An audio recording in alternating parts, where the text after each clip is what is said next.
Hello friends, good morning. कैसे हैं आप सभी लोग?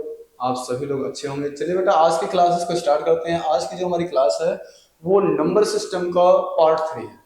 नंबर सिस्टम का बेटा पार्ट 1 में मैंने आपको जो भी चीजें पढ़ाया था और पार्ट 2 में जो भी चीजें पढ़ाया था उससे रिलेटेड जो भी आपके एग्जाम में क्वेश्चन बनते हैं उसके क्वेश्चन की सीरीज आज हम पार्ट 3 में देखने वाले हैं।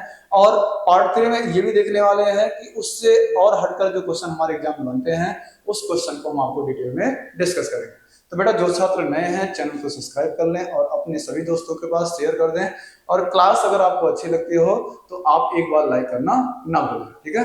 तो चलिए बेटा, स्टार्ट करते हैं। पार्ट 3 में आपके एग्जाम में जो क्वेश्चन बनते हैं वो कैसे बनते हैं, बिल्कुल हम बेसिक से बताएंगे, बिल्कुल स्टार्टिंग से बताएंगे कि नंबर सिस्टम के कैसे क्वेश्चन हमारे एग्जाम में बनते हैं, ठीक है? तो चलिए बेटा, स्टार्ट करते हैं। आज का जो हमारा पहला क्वेश्चन है, पहला क्वेश्चन को हम देखते हैं किस टाइप से हमारे एग्जाम में क्वेश्चन बनता है, ठीक है? पहला क्वेश्चन हमारे एग्जाम में ये दिया गया है, जैसे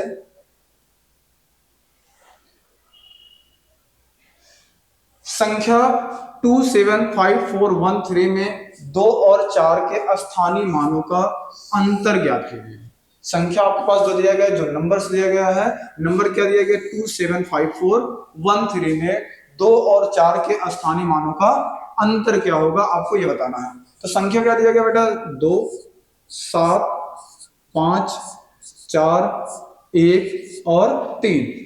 2 का स्थानीय मान बोला जाएगा बेटा, क्या हो जाएगा? 2 का आप स्थानीय मान देखेंगे तो 2 लिख देंगे, जितने राइट साइड डिजिट होगा उतने आप 0 लगा देंगे, यानी कि 3 2 5 0, 5 डिजिट है तो आप कितना लगा देंगे? 5 0 लगा देंगे, ठीक है ना?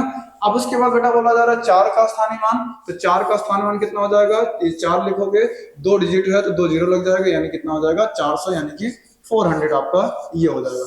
अब इसके बाद क्या करोगे? आपसे क्या पूछा जा रहा है? इसका बेटा अंतर पूछा जा रहा है। अंतर मतलब क्या होता है? माइनस। माइनस मतलब क्या होता है? डिफरेंस।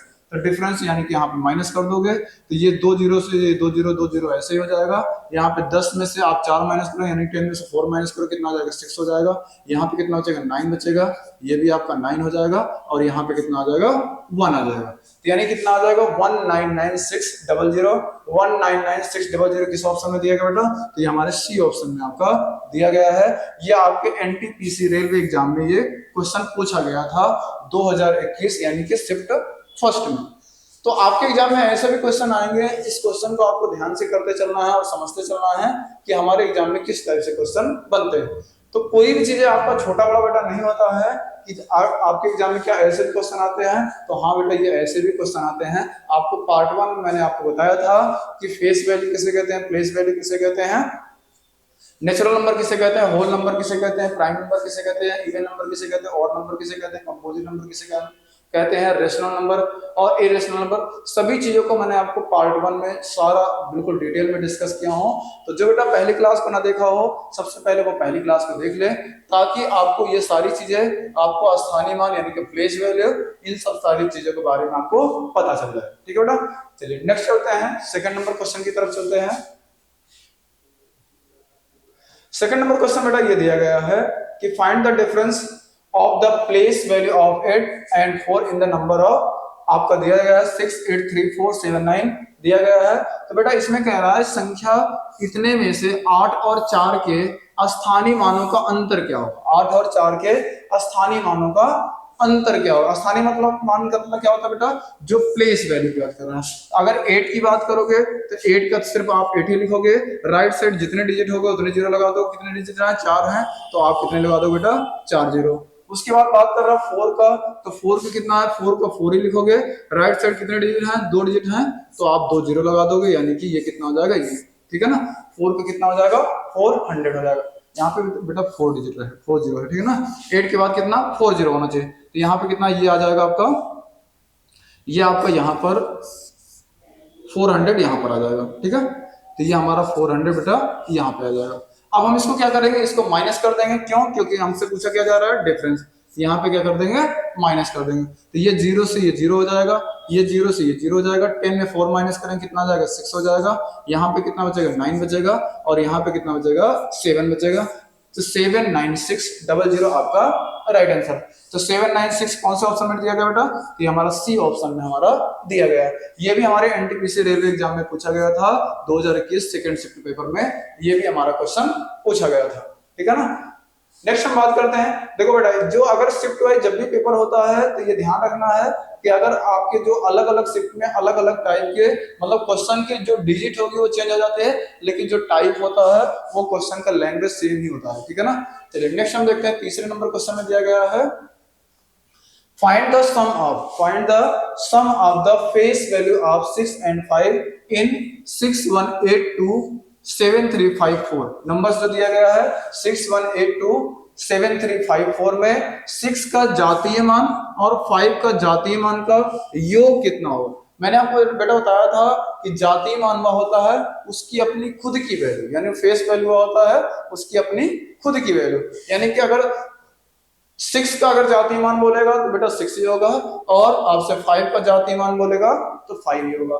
यानी कि अगर अभी कभी भी अगर आपसे पूछ लेता है फेस वैल्यू की बात कर देता है तो जिसका भी फेस वैल्यू पूछा जाएगा, जैसे 6 का फेस वैल्यू बोलेगा तो 6 ही होगा, और 5 की फेस वैल्यू बोलेगा तो 5 ही होगा। वो चाहे किसी भी स्थान पर क्यों ना हो, चाहे ये टेंस पर हो, चाहे 1000 पर हो, चाहे लाख पर हो, चाहे 100 पर हो, किसी पर भी हो, लेकिन जो हमारी फेस वैल्यू होती है वो क्या नाम है, सेम ही होती है।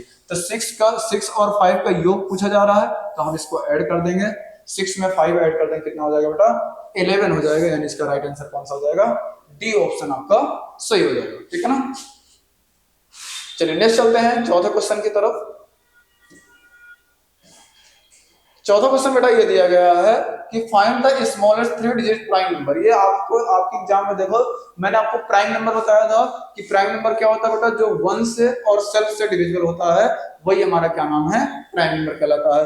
अगर आपसे पूछ लेता है सबसे छोटे प्राइम नंबर की बात कर देता है, स्मॉलेस्ट प्राइम नंबर की बात कर देता है सबसे छोटा, तो बेटा 2 से शुरुआत होता है, पहला 2 आता है, फिर 3, फिर 5, फिर 7, फिर 11, फिर उसके बाद 13, फिर उसके बाद 17, ऐसे करके आपको क्या नाम है जो 1 से और सेल्फ से डिविजिबल होता है वही हमारा क्या कहलाता है, वो हमारा प्राइम नंबर कहलाता है। लेकिन इसमें बेटा क्वेश्चन क्या कह रहा है, इसमें कह रहा है कि 3 डिजिट का आपका क्या नाम है, प्राइम नंबर बताना, यानी कि 3 अंकों की सबसे छोटी यानी स्मॉलेस्ट 3 अंकों की सबसे छोटी क्या नाम है, छोटी से छोटी अभाज्य संख्या कौन सी होगी।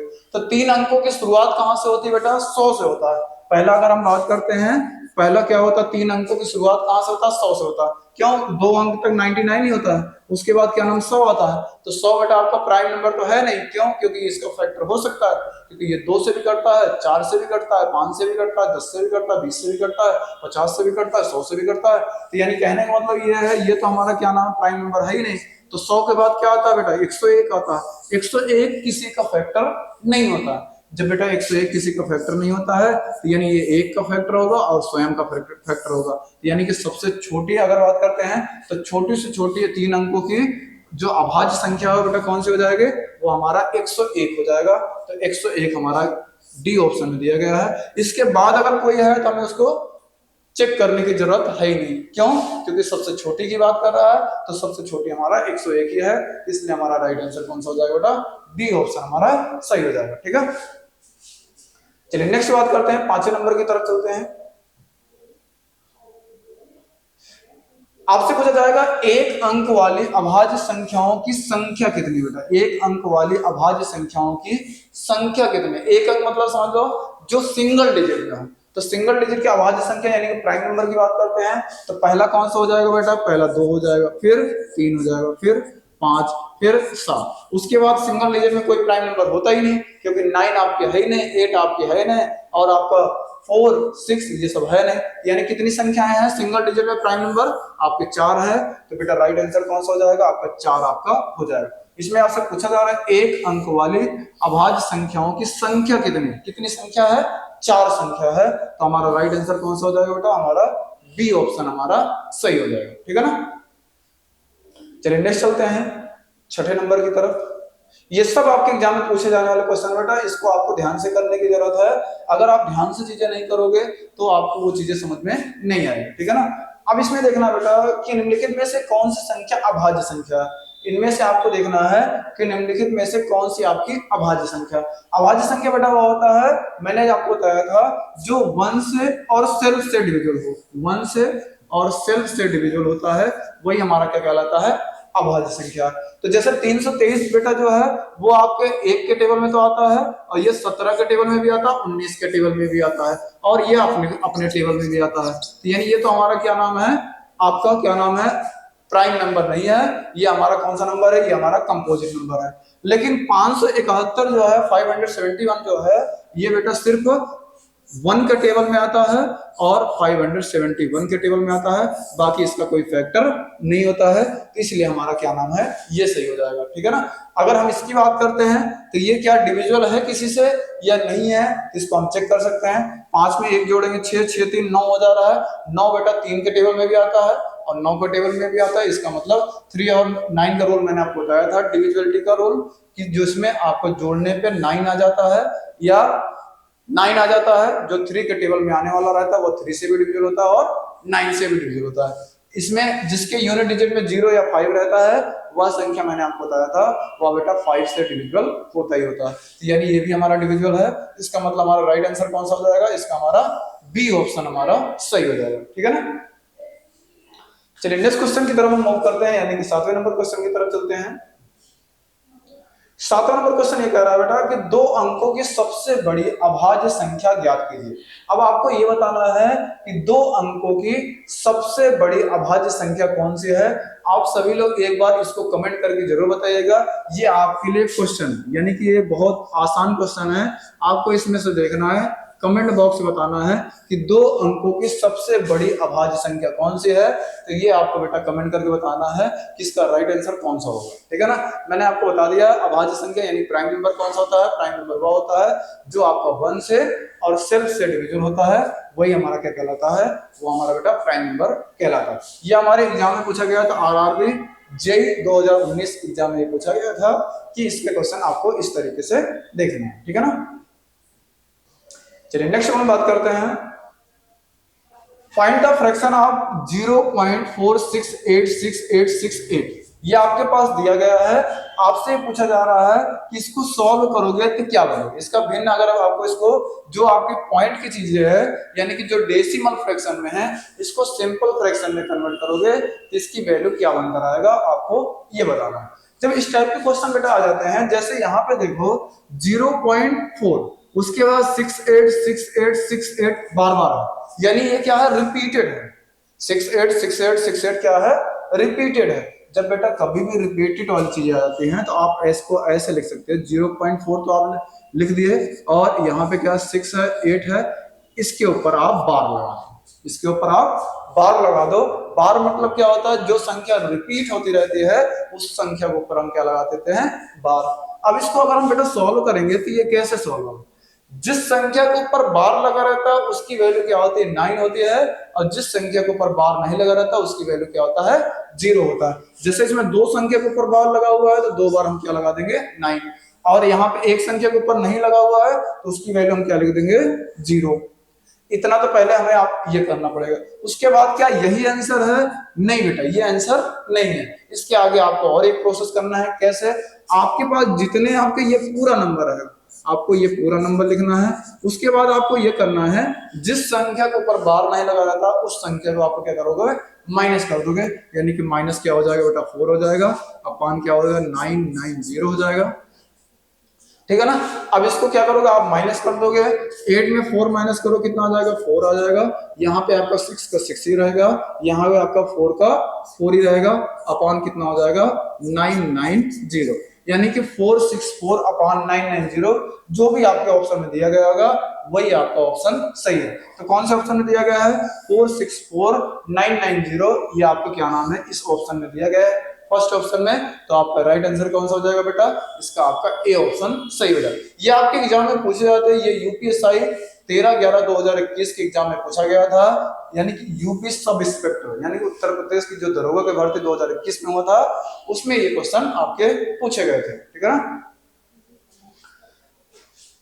अब नेक्स्ट क्वेश्चन की तरफ चलते हैं। ऐसे आप क्वेश्चन देखते चलिए किस टाइप से क्वेश्चन आपको देखो नंबर सिस्टम में आसान तो दिखता है, लेकिन आपको कुछ क्वेश्चन ऐसे होंगे जो आपको नहीं आते हैं।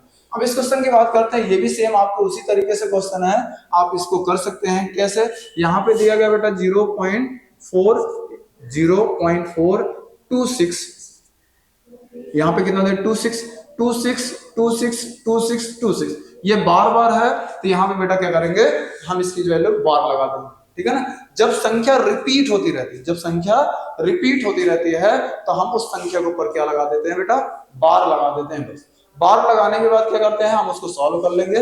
उसको सॉल्व कैसे करेंगे, इसको सिंपल फ्रैक्शन में बनाना है तो इसको हम सॉल्व करेंगे। मैंने आपको बताया था बेटा, जिस संख्या के ऊपर बार लगा रहता है उतनी बार 9 लिख देते हैं, और जिस संख्या के ऊपर बार नहीं लगा रहता उसकी वैल्यू हम 0 लिख देते हैं। तो ये तो हमारा हो जाएगा। अब हम क्या करेंगे, जो पूरी संख्या को एक बार लिखेंगे और जिसके ऊपर बार नहीं लगा उसको हम क्या करेंगे, माइनस कर देंगे। यानी कि हम इसको 4 माइनस कर देंगे, यानी 9 9 0 हो जाएगा। अब 6 में 4 माइनस करेंगे कितना हो जाएगा, 2 हो जाएगा। ये 2 का 2 ही रह जाएगा, ये 4 का 4 ही रह जाएगा, यानी कि 9 9 0। 422 अपॉन 9 9 0 जो भी आपके ऑप्शन में दिया गया होगा वही आपका सही हो जाएगा। यानी कि सी ऑप्शन में आपका दिया गया है 422 अपॉन क्या नाम है, 990, ठीक है ना। तो ये 9th क्वेश्चन में देखो आपके एग्जाम में ऐसे पूछे गए हैं, ये दिखने में तो आपको लगते हैं ये बड़े हैं, लेकिन बेटा ये कोई बड़े क्वेश्चन नहीं होते हैं, ये बहुत ही आसान क्वेश्चन होते हैं। लेकिन ये समझ लीजिए कि अगर नंबर सिस्टम की बात करते हैं या फ्रैक्शन की बात करते हैं तो ऐसे क्वेश्चन आपको देखने के मिलेंगे आपके एग्जाम में जरूर, ठीक है ना। चलिए नेक्स्ट चलते हैं, यानी कि 10वें नंबर क्वेश्चन की तरफ चलते हैं। अगर आप सभी लोग को समझ में आ रहा हो तो एक बार शेयर इसको जरूर करिए इस क्लास को, ठीक है ना। चलिए इसके बाद देखते हैं नेक्स्ट क्वेश्चन। इसमें दिया गया है बेटा, क्या दिया गया है कि अगर मान लीजिए एक संख्या, जैसे पहले एक संख्या दिया गया, दो संख्या को बार लग रहा था। अब सपोज मान लीजिए आपके पास ऐसे न देकर, जैसे यहाँ पे दिया गया था क्या 0.50 और 5 5 रिपीटेड था। 5 5 क्या है, 5 5 5 5 5, यानी 5 5 क्या है, रिपीटेड है। जब बेटा 5 5 रिपीटेड है तो हम यहाँ पे क्या रख देंगे, 5 5 रिपीटेड कर देंगे, यानी कि 5 ऊपर हम क्या लगा देंगे, बार लगा देंगे। अब इसको हम सॉल्व करेंगे तो मैंने आपको बताया था जो बार की वैल्यू होती है वो 9 होता है, और जिसके ऊपर बार नहीं लगा रहता उसकी वैल्यू क्या करते हैं, 0 लगा देते हैं। यानी कि यहाँ पे 2 0 लगा देंगे, यानी कि 50 में आपका 5 और 0 नहीं लगा, रिपीटेड नहीं है तो हमने 2 0 कर दिया। अब इसके बाद क्या करना है, ये पूरे नंबर को लिख लेना है, 505 को 505 लिख देंगे और यहाँ पे क्या करेंगे, -50 कर देंगे, -50 अपॉन 900, ठीक है ना। अब इसको हम माइनस कर देंगे बेटा, इसको हम माइनस करेंगे, ये कितना हो जाएगा, तो 5 में 0 माइनस करेंगे तो 5 ही हो जाएगा, 10 में 5 माइनस करेंगे 5 हो जाएगा, यहाँ पे कितना हो जाएगा 4, यानी 455 अपॉन 900। 455 अपॉन 900 किस ऑप्शन में दिया गया बेटा, तो ये हमारे बी ऑप्शन में हमारा दिया गया है, ठीक है ना। बी ऑप्शन में आपका ये 455 अपॉन 900 आपका दिया गया है। तो ऐसे आपके एग्जाम में क्वेश्चन जब देखने को मिलता है तो आपको इस तरीके से इन क्वेश्चन को कर सकते हैं। ये 2 से 3 क्वेश्चन 4 क्वेश्चन मैं आपको इसलिए करा रहा हूं कि जैसे आपको चीजें पता चल जाए कि अगर हमारे एग्जाम में क्वेश्चन बनते हैं तो हम इसको किस तरीके से इसको सॉल्व करेंगे, ठीक है ना। चलिए नेक्स्ट चलते हैं। अब आपसे पूछा जा रहा है, ये बेटा नेक्स्ट टॉपिक है जो मैंने आपको सेकंड क्लास में बताया था कि आपको ऐसे क्वेश्चन आपके एग्जाम में आते हैं कि पहली 5 विषम संख्याओं का योग ज्ञात कीजिए। पहली 5 विषम संख्याओं का योग ज्ञात कीजिए। तो बेटा जब भी अगर आपके पास ऐसे क्वेश्चन आता है तो पहली 5 मतलब 1 के बाद क्या आ जाएगा 3 के बाद क्या आ जाएगा 5 के बाद क्या आ जाएगा 7 के बाद क्या आ जाएगा आपका 9। ये तो हमारा क्या हो जाएगा, लगातार हो जाएगा, ठीक है ना। ये हमारा क्या हो जाएगा, लगातार हो जाएगा। तो अगर इसका योग ज्ञात करने की बात करेगा तो बेसिक छोटा सा रहेगा तो आप मान लो आसानी से कर सकते हो, छोटा सा रहेगा तो आप आसानी से कर सकते हो। अगर मान लीजिए बड़ा रहेगा तो कैसे करोगे, जैसे अभी ये 5 था तो 5 हमने लिखा, 9 7 16, 16 5 21, 21 3 24, 24 1 25, हमारा ये क्या नाम है, आंसर हो गया, ठीक है ना। लेकिन अगर यही संख्या 5 के बजाय आपसे 10 बोल देता, 20 बोल देता, 30 बोल देता कि प्रथम 30 विषम संख्याओं का आपसे योग बोल देता या 40 बोल देता, तब क्या करते बेटा। तो जब भी अगर आपसे ऐसे क्वेश्चन बोलता है कि पहली 5 विषम संख्याओं का योग कितना होगा, तो जब भी आपको सिर्फ विषम संख्या की बात कर रहा हूं बेटा, आपको इसमें सम की बात नहीं कर रहा हूं, अगर विषम संख्या की बात करेगा, पहले 5 विषम संख्याओं, पहले 6 विषम संख्याओं, पहले 7 विषम संख्या, जितने भी विषम संख्याओं की बात करेगा बेटा आप उसका स्क्वायर कर देना बस। जैसे 5 की बात कर रहा है तो 5 का स्क्वायर कर दोगे कितना आ जाएगा, 25 आ जाएगा। तो 5 के स्क्वायर 25, यानी आपका डी ऑप्शन सही हो जाता। अगर आपसे बोल देता पहले 7 विषम संख्याओं का, तो 7 का स्क्वायर कर देते, तो 7 का स्क्वायर कर देते कितना हो जाता 49, यानी 49 हो जाता। ठीक है ना। अगर आपसे बोल देता पहले 20 विषम संख्या होगा, तो 20 का आप स्क्वायर कर देते, यानी 20 का स्क्वायर कर देते, कितना आ जाता 400 आपका राइट आंसर आ जाता। ठीक है ना। चलिए नेक्स्ट क्वेश्चन की तरफ चलते हैं, यानी कि 12 नंबर क्वेश्चन की तरफ। 1 से 20 तक की विषम संख्याओं का योग ज्ञात करें। आपको यह बताना है 1 से लेकर 20 तक के विषम संख्याओं का योग ज्ञात करें। 1 से लेकर 20 तक के विषम संख्या की बात कर रहा है। अगर आप देखते हैं बेटा, तो पहली विषम संख्या क्या होती है 1, फिर 3, फिर 5, फिर 7, ऐसे करके डैश डैश कहां तक बोल रहा है 20 तक बोल रहा है। तो 20 के पहले कौन सी विषम संख्या होती है 19, यानी 19 में हो जाता है। ठीक है ना। अब इसको हम सॉल्व करेंगे तो बेटा इसको दो तरीके से कर सकते हैं। एक तो मैंने आपको फॉर्मूला बताया था, क्या, अंतिम संख्या यानी कि last number plus first number, last number plus first number upon 2 into total number. ये मैंने आपको एक फॉर्मूला बताया था, ये मैंने आपको एक फॉर्मूला बताया था कि last number plus first number upon 2 into total number. तो लास्ट नंबर कितना है बेटा 19, फर्स्ट नंबर कितना है 1 अपॉन 2। 1 से लेकर 20 तक में विषम संख्याओं की बात कर रहा है। तो 1 से लेकर 20 तक में बेटा इसमें सम भी होता है, विषम भी होता है, इवन भी होता है, ऑड भी होता है। यानी कहने का मतलब यह है कि 20 तक में 10 आपका इवन हो जाएगा, 10 आपका ऑड हो जाएगा। तो यहाँ पे हम क्या लिख देंगे, कुल संख्या की बात करेंगे, यहाँ कितना आ जाएगा 10 आ जाएगा। अब इसको हम डिवाइड करेंगे, यहाँ पे 19 एक 20 हो जाएगा, 20/2 करेंगे मल्टीप्लाई 10, 2 से डिवाइड करेंगे 20 में कितनी बार जाएगा 10 बार जाएगा, 10 × 10 करेंगे कितना आ जाएगा 100। तो यानी बेटा हमारा राइट आंसर कौन सा आ जाएगा, बी ऑप्शन हमारा सही हो जाएगा। लेकिन आपको इतना बड़ा बेटा करने की जरूरत नहीं है। अगर आप एग्जाम में करते हैं तो ये आपके लिए बहुत समय लग जाएगा, तो इतना आपको करने की जरूरत नहीं है। मैं आपको बिल्कुल ही आसान भाषा में बताता हूं। जब भी अगर आपसे बोल देता है 1 से लेकर 20 तक विषम संख्याओं का योग, 1 से लेकर 30 तक विषम संख्याओं का योग, 1 से लेकर 50 तक विषम संख्याओं का योग, यानी 1 से लेकर कहीं तक भी अगर आपसे बोलता है कि इतने संख्याओं का योग कितना होगा, विषम संख्याओं का योग कितना होगा, तो आपको क्या करना बेटा, हाफ करके स्क्वायर कर देना बस। जैसे 1 से लेकर 20 तक की बात कर रहा है, तो 20 का आधा कितना होता है बेटा, 20 का आधा 10, क्यों 10 सम होता है, 10 विषम होता है। तो आप बेटा 10 का स्क्वायर कर देना, तो 10 का स्क्वायर कितना होता है 100 होता है, यानी 100 हो जाएगा, यानी कि 10 का स्क्वायर हमारा कितना हो जाएगा 100 हो जाएगा। ये हमारा राइट आंसर आ जाएगा। ठीक है बेटा। चलिए नेक्स्ट चलते हैं 13 नंबर क्वेश्चन की तरफ, 30 नंबर। अब जैसे इसमें देखो बात करते हैं बेटा 1 से लेकर 21 तक विषम संख्याओं का योग कितना होगा। 1 से लेकर 21 तक की बात करें, यानी 21 तक की बात कर रहा है। तो 21 तो बेटा आपका विषम संख्या है, तो आपको क्या करना है, विषम, भाई 21 का हाफ तो होता नहीं, तो जब भी आपको बेटा विषम संख्या की बात करता है तो एक नंबर आगे बढ़ा देना, यानी कि 21 के बाद क्या नाम है 22 ले लेना, यानी 1 से लेकर 22 तक, तभी तो आपको पता चलेगा कि क्या नाम है आपका 21 भी काउंट होगा। नहीं, अगर 21 तक अगर आप करोगे बेटा तो आपको आधा करने में दिक्कत होगी। तो आपको पता है 22 का आधा कितना होता है 11 होता है, यानी कि 22 का आधा आपका जब 11 होता है तो 11 सम हो जाएगा, 11 आपका भी सम हो जाएगा। तो बेटा इसका हाफ करके जब आपको स्क्वायर करना है तो 11 के स्क्वायर कितना होता है 11 के स्क्वायर 121 होता है, तो हमारा राइट आंसर क्या आ जाएगा 121। ठीक है ना। या आप ऐसे आप 22 नहीं करना चाहते तो सीधा सीधा कर लो।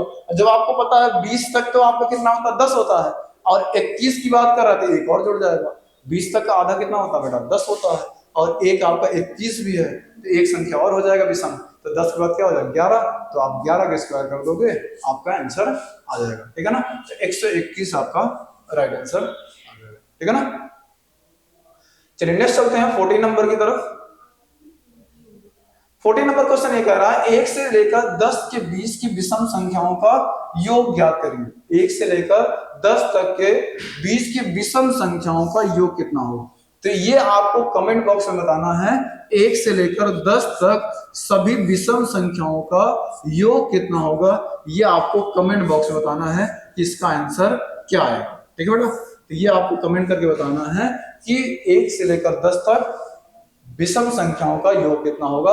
आप सभी लोग क्वेश्चन नंबर 14 को कमेंट बॉक्स में एक बार बताना जरूर। ठीक है ना। चलिए नेक्स्ट चलते हैं 15 नंबर की तरफ। अब आपके पास बेटा आ गए ये वाले, जो आपके अभी तक क्या था, जो आपको सिर्फ प्राकृतिक संख्याओं का स्क्वायर, आपको वैसे स्क्वायर आपको दिया गया था, लेकिन अब बेटा आपके पास क्या आ गया, जो आपके सम संख्याओं का स्क्वायर वाले जो क्वेश्चन आ जाते हैं वो। जैसे इसमें हम बात करते हैं 2 का स्क्वायर, 4 का स्क्वायर, 6 का स्क्वायर, डैश डैश करके 22 का स्क्वायर।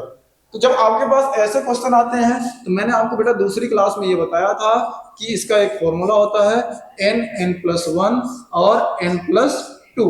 अगर सम या विषम की बात करता है बाई 6, सम या विषम की बात करता है तो दोनों के लिए फॉर्मूला ये होता है। लेकिन अगर यहाँ प्राकृतिक की बात करता है, 1 का स्क्वायर, 2 का स्क्वायर, 3 का स्क्वायर, 4 का स्क्वायर, 5 का स्क्वायर, अगर इसकी बात करता तो आप क्या लगाते हैं, अगर ये सिंपल 1 का स्क्वायर, 2 का स्क्वायर, 3 का स्क्वायर ऐसे करके आता, डैश डैश करके, मान लीजिए आपका 50 का स्क्वायर ऐसे आता, तो इसका जो फॉर्मूला होता है बेटा n+1 और 2n+1 बाई 6, ये हमारा क्या नाम है, इसका फॉर्मूला होता है। लेकिन अगर सम विषम की बात करता है तो सम विषम का जो फॉर्मूला होता है बेटा ये होता है, ठीक है ना।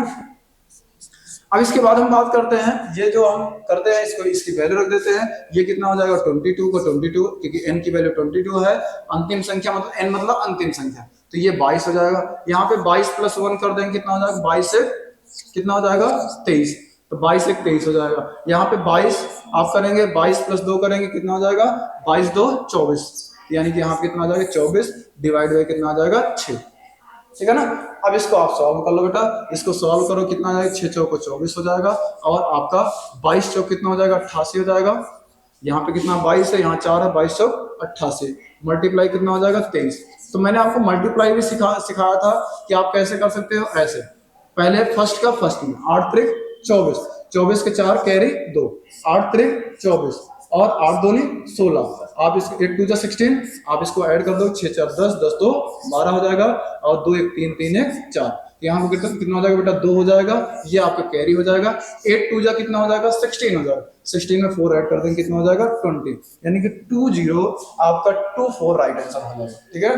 तो 2024 किस ऑप्शन में दिया गया बेटा, तो ये हमारे ए ऑप्शन में दिया गया। तो जब भी अगर आपके पास ऐसे क्वेश्चन आ जाते हैं जो आपका इवन का स्क्वायर या ऑड का स्क्वायर वाले क्वेश्चन आ जाते हैं बेटा, तो हम इस तरीके से इस फॉर्मूले पे कर देते हैं, हमारा आंसर आसानी से आ जाएगा। ये हमारे एनटीपीसी रेलवे एग्जाम में पूछे गए हैं क्वेश्चन।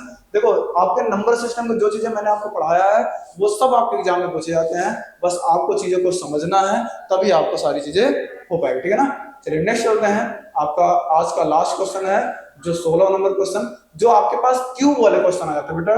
क्यूब वाले क्वेश्चन आपके एग्जाम में आते हैं, तब आप इसको कैसे करेंगे, ठीक है ना। देखो जैसे अभी तक तो मैंने आपको क्या बताया था, प्राकृतिक संख्या के स्क्वायर वाला बता दिया, सम और विषम यानी कि नेचुरल नंबर के स्क्वायर वाला बता दिया, इवन और ऑड नंबर के स्क्वायर वाला बता दिया। अब क्या नाम है, क्यूब वाला। इसके लिए बेटा एक छोटा सा फॉर्मूला होता है n+1/2 और पूरे का होल स्क्वायर। n मतलब क्या होता है, अंतिम संख्या कितना है 10, मल्टीप्लाई 10 में एक जोड़ देंगे, कितना हो जाएगा 11, यानी 11/2 हो जाएगा बेटा, और यहाँ पे होल स्क्वायर 2 से डिवाइड करेंगे, कितना हो जाएगा 2 5 जा 10 हो जाएगा। अब 11 × 5 कर देंगे, कितना हो जाएगा 11 5 जा 55, 55 का होल स्क्वायर करेंगे तो 55 का होल स्क्वायर कितना होता है बेटा, 5 का स्क्वायर करेंगे, 5 5 जा 25, जिसके यूनिट डिजिट में 5 है, जिसके यूनिट डिजिट में 5 हो तो पहली संख्या का स्क्वायर कितना हो जाएगा 25। यहाँ पे 5 है, एक नंबर बढ़ा के इसी में मल्टीप्लाई, 5 का अगला नंबर क्या होगा 6, तो 6 का इसी मल्टीप्लाई कर दो 5 में, 6 5 कितना हो जाएगा 30, यानी कि 3025 हमारा राइट आंसर आ जाएगा। 3025 कौन सा ऑप्शन में दिया गया बेटा, तो ये हमारे बी ऑप्शन में हमारा दिया गया है, ठीक है ना। तो ये लगभग आपको मैंने 16 क्वेश्चन करा दिया, 16 क्वेश्चन मैंने आपको करा दिया। अब आपके एग्जाम में ऐसे जो भी क्वेश्चन आते हैं, अभी मैं इसका एक पार्ट और 2 पार्ट और आएगा, यानी कि ये अभी तो 3rd पार्ट है, इसका 4th पार्ट भी मैं आपके लिए लेकर आऊंगा। बस आपको क्या करना है, चीजों को जितना मैं आपको पढ़ा रहा हूँ आप इसको समझने का प्रयास करें और इसके क्वेश्चन की आप प्रैक्टिस करते चलें, चीजें आपको बहुत आसानी से क्लियर हो जाएगी, ठीक है बेटा। तो क्लास कैसे लगी आप सभी लोग एक बार कमेंट करके जरूर बताना, और नेक्स्ट क्लास को जरूर देखिएगा। नेक्स्ट क्लास में क्या ऐसे क्वेश्चन है जो आपके एग्जाम में आते हैं, ठीक है बेटा। थैंक्स फॉर वॉचिंग, जय हिंद।